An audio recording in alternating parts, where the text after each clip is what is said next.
विद्युत वायरीचा शॉक लागून एका 20 वर्षीय युवकाचा मृत्यू झाल्याची घटना सातपूर पोलीस स्टेशन हद्दीत येत असलेल्या श्रमिक नगर सातमावली चौक परिसरात आज सकाळी 11:30 वाजताच्या सुमारास घडली. मंगेश राणे असं मृतक युवकाचं नाव आहे. प्राप्त माहितीनुसार मयत मंगेश याच्या घराचं बांधकाम चालू होतं. नेहमीप्रमाणे बांधकामाला पाणी मारण्यासाठी गेला होता, मात्र ती वायर हाय व्होल्टेज असल्याने शॉक लागून मंगेशचा मृत्यू झाला. कुटुंबियांच्या फिर्यादीवरून पोलिसांनी या प्रकरणी आकस्मिक मृत्यूची नोंद केली आहे. पुढील तपास सुरू आहे. घटनास्थळी पोलीस आणि विद्युत विभागाचे अधिकारी दाखल झाले होते. अधिक माहिती सामाजिक कार्यकर्ते अमोल पाटील तसेच कल्पेश कांडेकर यांनी दिली. तरी याच्यावर प्रशासन कोणत्याही प्रकारची काही कारवाई करत नाही आहे. फक्त इलेक्शन आले का आम्ही तुमच्यापर्यंत येणार, वोटिंग मागणार आणि संपला विषय. 2 सभामंडप कमी करून जर तुम्ही इथं भूमिगत तारांचा प्रश्न केला असता तर आज कदाचित एखाद्या माणसाचा जीव वाचला असता. आज त्याचा इतका दुर्दैवी मृत्यू झालेला आहे. आज त्याचं वयसुद्धा फक्त 20 आहे. मंगेश राणे त्या मुलाचं असं नाव आहे. अशा एवढं ह्याच्यात तुम्ही एवढं घाण राजकारण न करता तुम्ही 100 वेळेस बोललो आहे हे असं घाणेरडं राजकारण करण्यापेक्षा सगळ्यांनी एकत्र या आणि या भूमिगत तारांचा प्रश्न कुठेतरी मार्गी लावा. 2 वर्षापासून मी मागे लागून आताशी फक्त सातमावलीच्या वायरिंगचा कुठेतरी प्रश्न मार्गी लागलेला आहे.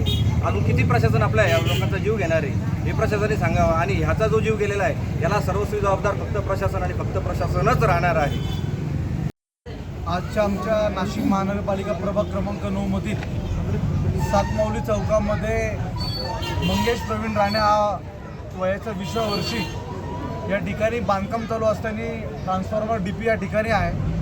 त्या LTQ लाईनला त्याचं हात लागून किंवा स्पर्श आल्यानंतर त्याची जागेच त्या ठिकाणी मृत्यू झालेला आहे. त्याला आता सायनाथ हॉस्पिटल या ठिकाणी शिफ्ट केलं आहे. तर सिव्हिल हॉस्पिटल त्या ठिकाणी नेत आहे. नुकतेच 2 दिवसापूर्वी नाशिक महानगरपालिकेचे माजी सभागृह नेते दिनकर अण्णा पाटील यांच्या नेतृत्वाखाली आम्ही त्या ठिकाणी गणेश रिच्वाल आणि या भागाचे ज्युनियर इंजिनियर विशाल मोरे यांना इंटिमेट केलं होतं. राज्याचे उपमुख्यमंत्री तथा ऊर्जा मंत्री नामदार देवेंद्र फडणवीस साहेब यांना टेक्स्ट मेसेजद्वारे कळविले होते. तर गेल्या 2 महिन्यापासून ध्रुवनगर, शमीरनगर, छत्रपती शिवाजीनगर या भागामध्ये वीज पुरवठा खंडित होत आहे.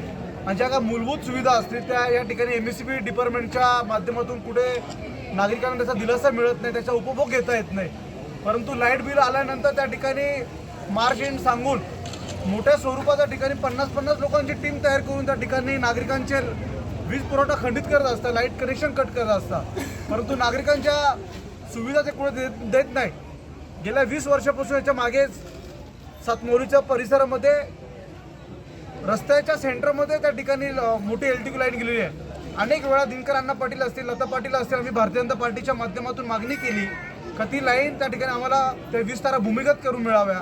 सातमावली मंदिरा परिसरामध्ये सुद्धा अजून अशा अनेक प्रकारच्या 20 तारा ह्या वरतून गेलेल्या आहे. अनेक धोका निर्माण झालेला आहे. परंतु अधिकारी त्या ठिकाणी दिरंगाई करतात. कुठल्याही प्रकारच्या कामामध्ये त्या ठिकाणी नागरिकांना दिलासा मिळेल असं काम ते करत नाही.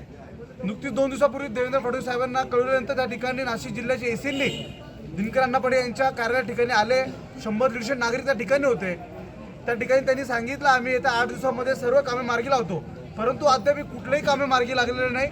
आज या ठिकाणी एवढा युवा मुलगा मंगेश प्रवीण राणे त्याचं या ठिकाणी दुर्गत अशी अपघात घडून निधन झालेलं आहे. येत्या 8 दिवसात जे काम ते मार्गी लागले आम्ही तर जन आंदोलन उभारू.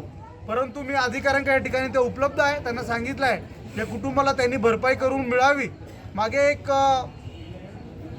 एकदम लहान अमृत पाटील म्हणून त्या ठिकाणी मुलगा होता, त्याला सुद्धा त्या ठिकाणी आम्ही असं जन आंदोलन उभारलं होतं आणि MSCB डिपार्टमेंट त्याची त्या कुटुंबाला दिलासा दिला, आर्थिक सुद्धा मदत केली. मी या ठिकाणी रिच्वाल साहेबांना सांगेल का या कुटुंबाला तुम्ही आर्थिक स्वरूपाची मदत मिळवून द्यावी आणि या कुटुंबाला दिलासा द्यावा. आणि नागरिकांना आपण वेटीस धरू नका, कारण की त्या ठिकाणी मूलभूत देणं काम ते सुविधा देणं आपलं काम आहे. मी अशा ठिकाणी विनंती करतो की प्रशासन ज्याला जबाबदार आहे बा, प्रशासनाने जे काही दिरंगाई केलं आहे, लोकप्रतिनिधी नाही आहे. लोकप्रतिनिधी असते तर काही ना काही या परिसरातले लोक त्यांच्याकडे समस्या मांडतात आणि या प्रश्न सोडवला असता. परंतु लोकप्रतिनिधी नसल्यामुळं समस्या मांडूनही काहीच होत नाही. प्रशासन याच्याकडं एकदम दुर्लक्ष करतं. कोणताही ॲप्लिकेशन द्या, आम्ही रोडचे ॲप्लिकेशन दिले, या तारांचे दिले, पण कोणत्याही प्रकारची काळजी घेत नाही. आणि तिथं फक्त अर्ज एक खिडकीमध्ये द्यायला लावता, त्या अर्जाचं पुढं काहीच होत नाही. उत्तर महाराष्ट्र न्यूज नेटवर्कसाठी सागर नितीन चव्हाण, नाशिक.